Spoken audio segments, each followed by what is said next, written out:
नाज़रीन, इस वक्त हम मौजूद हैं जम्मू कश्मीर के सयाहती मकाम यानी पहलगाम में, जहां पर कुछ दिन पहले हमला हुआ था, जिसके नतीजे में टूरिज़्म जो है जम्मू कश्मीर का वो काफ़ी ज़्यादा कम हो गया है और मनफी असरात मुरतब हो चुके हैं।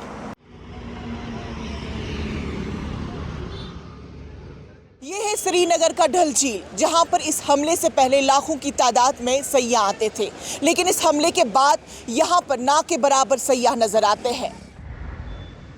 टूरिस्ट के साथ तो ये पहला बार है, तो एक तो डर है मन में, क्योंकि जस्ट हम लोग परी महल गए थे एंड उधर का जो व्यू है इतना अच्छा है, बट बैकग्राउंड में एक है ना कि बहुत डर लग रहा है, सुनसान इलाका है, तो नहीं, बहुत ख़राब भी लग रहा है उन लोग को, क्योंकि उन लोग भी घूमने ही आया था हम लोग की तरह, बट स्टिल क्या करें, बट एक मन में डर तो है।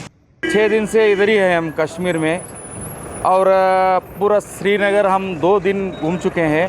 जो पहलगाम में हुआ वो अनफॉर्चुनेटली वो सबके लिए बहुत दुख की बात है, लेकिन इधर जो है, इधर कश्मीरी जो लोग हैं हमारे लिए बहुत प्यार मोहब्बत से बातचीत कर रहे हैं और देखभाल ऐसे ही कर रहे हैं। यह हमारा ही किस्मत अच्छा नहीं है कि आप देख रहे हैं कि कितना इफेक्ट पड़ा है। टूरिस्ट सब भागे यहाँ से, कोई टूरिस्ट ही नहीं है।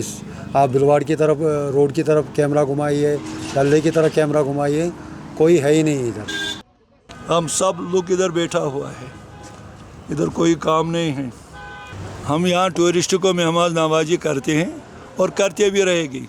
जो भी रिजर्वेशन थी हमारी वो 95% उनकी कैंसिलेशन हो गई एंड रिफंड्स भी हमें करने पड़े, और जो गेस्ट आने वाले थे वो अब डर रहे हैं यहाँ पे आने से। हम स्वाइप भी नहीं कर सकते वर्क को, क्योंकि हमारी ये जनरेशन टू जनरेशन बिजनेस है।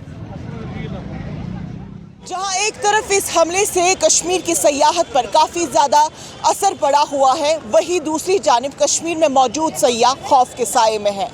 इंडिपेंडेंट उर्दू के लिए कश्मीर से इंशा नबी।